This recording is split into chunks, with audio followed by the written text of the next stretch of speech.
तो आज हम लोग बात करेंगे think and grow rich book का सेकंड चैप्टर। इस चैप्टर में नेपोलियन हिल इच्छा शक्ति के बारे में बताते हैं। इच्छा शक्ति के बारे में बताते हुए कहते हैं, सबसे पहले ये एडविन के बारे में बताते हैं जो थॉमस एल्वा एडिसन के साथ में बिजनेस पार्टनर बनने के लिए आया था। तो वो बताते हैं कि जब वो आया था तो वो पहले ही ये सोच करके नहीं आया था कि मुझे जाते ही उसके साथ में बिजनेस पार्टनर बन जाना है। वह यह सोच करके आया था कि मैं उनके साथ, मुझे उनसे जुड़ना है किसी भी तरह, और मुझे उनके ऑफिस में काम करना है। मुझे उनके ऑफिस में छोटे से छोटा काम भी मिल जाए, मुझे वो करना है। वो मुझे जो कुछ भी कहेंगे मैं वो करूंगा और अंत में मैं उनका बिजनेस पार्टनर बनूंगा। तो ये सोच कर आए थे और वो कहते हैं कि मैं इससे पीछे हटने के सारे रास्ते बंद कर दूंगा। ठीक उसी योद्धा के जैसे एक योद्धा के बारे में बताते हैं कि जो योद्धा था एक, वो बहुत पहले युद्ध करने के लिए जाता है कहीं पे, तो वो नाव से जाता है अपने सैनिकों के साथ में। तो जैसे ही वहां पे पहुंचता है तो वो क्या करता है कि अपने सारे नाव जला देता है। सारे नाव जला करके अपने सैनिकों को बोलता है कि अब हमारे पास सिर्फ एक ही रास्ता है, करो या मरो। यहाँ पे या तो हमें युद्ध करना है, युद्ध जीतना है, या यहीं पे युद्ध करते हुए मर जाना है। और अंत में वो लोग ये युद्ध जीतता है।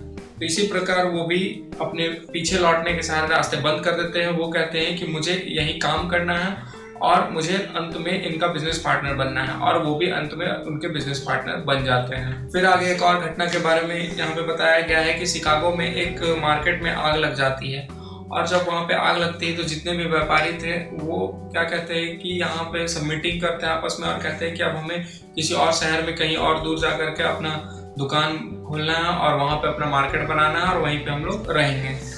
लेकिन वहाँ पे क्या होता है कि वहाँ पे एक ऐसा व्यापारी था जो कहता है कि नहीं, आप लोग चले जाओ, मैं यहीं पे रहूँगा, यहीं पे अपना दुकान बनाऊँगा। लेकिन सब लोग उसे कहते हैं कि नहीं चलो, और बहुत भी भला बुरा कहते हैं, बहुत सारी बातें होती है उसके साथ में। लेकिन वो कहता है कि नहीं, मैं नहीं जाऊँगा, मैं यहीं पे रहूँगा और मैं इसी जगह पे अपना दुकान बनाऊँगा और आने वाले कुछ साल बाद यहाँ पे मेरा बड़ा सा मॉल होगा।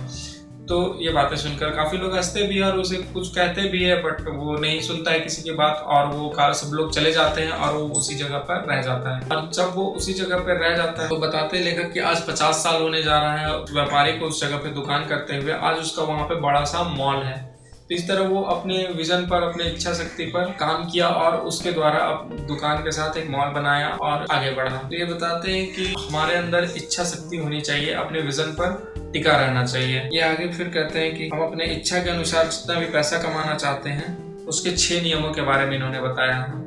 तो आइए जानते हैं वो क्या 6 नियम है। पहले नियम में कहते हैं कि आप जितना भी पैसा कमाना चाहते हैं उसे आप नंबर्स में लिखिए। बहुत पैसा ये कहना सही नहीं होगा, मतलब कहता है ना बहुत कि मुझे बहुत पैसा कमाना है, तो वो कहना सही नहीं होगा। ये कहते हैं कि उसे नंबर पे लिखना है। आप कितना पैसा कमाना चाहते हैं, करोड़, 2 करोड़, 10 करोड़, 100 करोड़, 1000 करोड़, या 10 लाख, 20 लाख, 50 लाख, जो भी आप कमाना चाहते हैं उसे नंबर में लिखना है।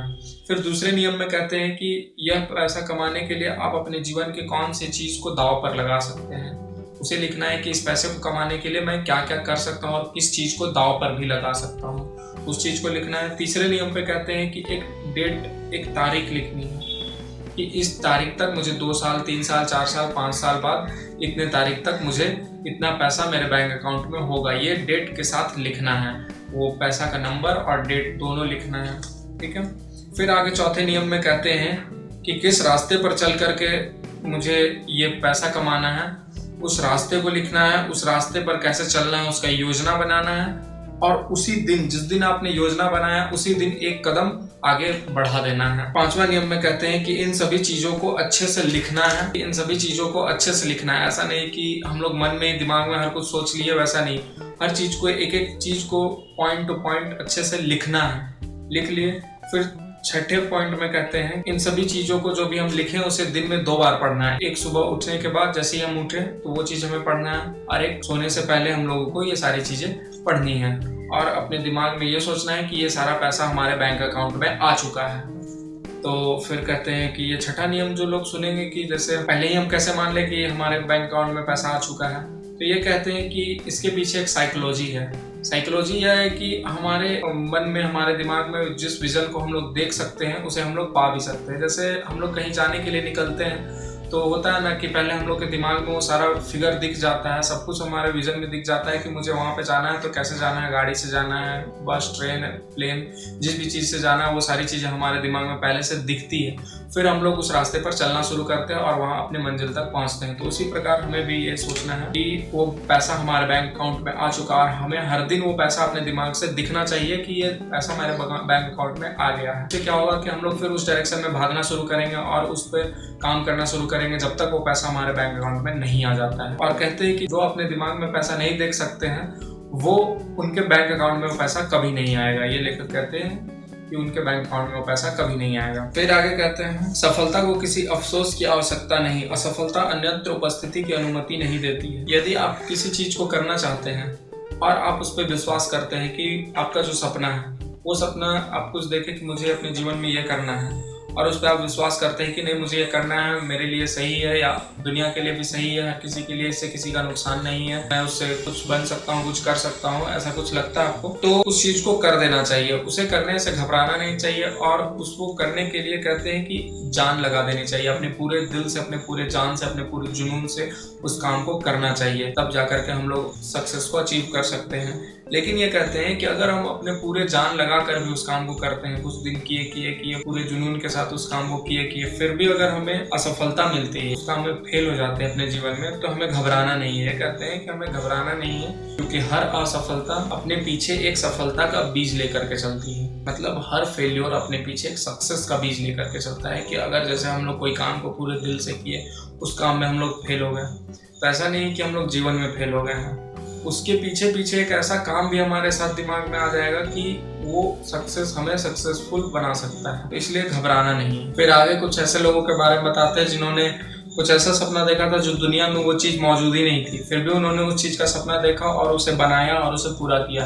हालांकि उस चीज़ को पूरा करने से, उसे बनाने से पहले काफ़ी लोगों ने उन पर हंसा, उन पर बोला, फिर भी उन्होंने किन्हीं की बातों को नहीं सुना।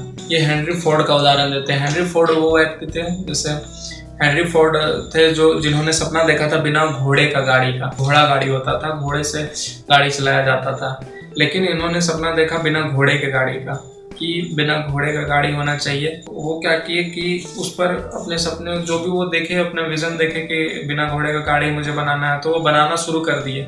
उसी दिन से बताते हैं कि उसी दिन से वो जिस दिन सपना देखे उसी दिन से वो अपने काम में लग गए और जो भी उनके आसपास में चीज़ें दिखी उन्हीं से वो काम शुरू कर दिया। ऐसा नहीं कि वो ये किए कि मुझे ये चाहिए वो चाहिए, वो कुछ नहीं। वो जो चीज़ उनको मिलते गया वो धीरे धीरे काम करना शुरू कर दिए और जो उनको चाहिए थे वो खुद उनके तक आते गया, वो उससे पाते गए और फिर अपने सपने को पूरा किए बनाए। हालांकि इनके पास स्कूली शिक्षा नहीं थी, ना ही ये बहुत पैसे वाले थे, फिर भी उन्होंने अपने सपने को पूरा किया और आज हम लोगों के पास ये गाड़ियाँ हैं। फिर दूसरा ये उदाहरण देते हैं थॉमस एल्वा एडिसन के बारे में। ये एडिसन के बारे में बताते हैं कि वो उनके पास कोई स्कूली शिक्षा नहीं थी, वो एक टेलीग्राफ ऑपरेटर थे और जो भी पैसा कमाते थे अपना आवारा की तरह घूमते रहते थे। बताते हैं कुछ समय बाद उन्हें एक विजन दिखा कि ऐसा बल्ब बनाने का उनके दिमाग में आया जो बिजली से चले, बिजली से जलता हुआ बल्ब, जो आज भी हम लोगों के घर में है। तो ये एडिसन ने बनाया था बिजली से जलने वाला बल्ब। तो ये बल्ब बनाने में वे 10,000 से ज़्यादा बार फेल हुए थे। बताते हैं कि उन्होंने बल्ब बनाने में 10,000 से ज़्यादा बार फेल हुए थे, फिर भी वे हिम्मत नहीं आ रहे, घबराए नहीं। जो भी अपना सपना देखे थे उन्होंने एकमात्र लक्ष्य बना लिया कि मुझे बनाना है तो बनाना है। फिर वो अंत में ये बल्ब बनाते हैं, महान वैज्ञानिक बनते हैं।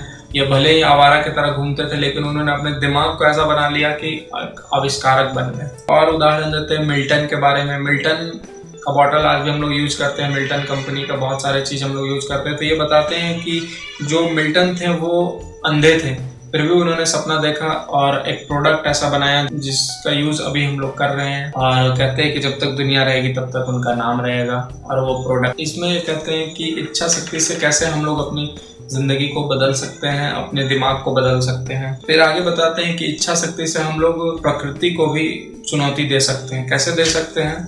तो ये अपने बेटे का उदाहरण देते हैं। इनका जो छोटा बेटा था, जैसे इनके 2 बेटे थे, तो छोटा बेटा जो था वो पैदा हुआ था तो पैदा होते के साथ ही गूंगा बहरा था। डॉक्टर ने उसे कह दिया था ये सुन बोल नहीं सकेगा क्योंकि उनका कान नहीं था। लेखक अपने मन में सोचता है कि मैं अपने बच्चे को बड़े होते तक ऐसे नहीं देख सकता कि पूरी जिंदगी गूंगा बहरा के तौर पर नहीं देख सकता।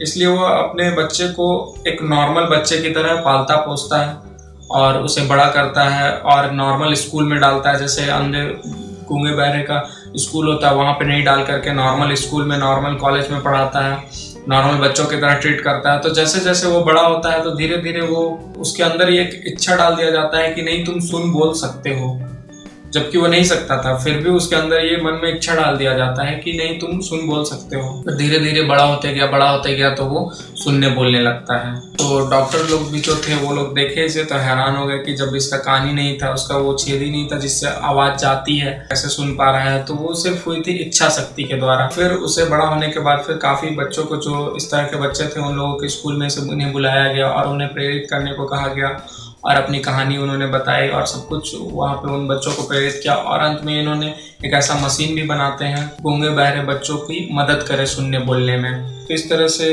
लेखक ने प्रकृति को भी चुनौती दिया और अपनी इच्छा शक्ति से अपने बच्चे को, अपने बेटे को सुनने बोलने के काबिल बना दिया। तो इस चैप्टर से हमें यही सीखने को मिलता है कि अपने इच्छा शक्ति से हम अपनी ज़िंदगी को, अपने चीज़ों को, अपने आसपास की चीज़ों को या फिर दुनिया को हर कुछ बदल सकते हैं। अपने नज़रिए को बदलना है, सब कुछ बदल जाएगा। और अपने मन में अपने सपने को लेकर के इच्छा शक्ति रखनी है। ठीक है, इस चैप्टर में इतना ही। अब हम लोग नेक्स्ट वीडियो में इनके तीसरे चैप्टर के बारे में बात करेंगे जिसका नाम है आस्था।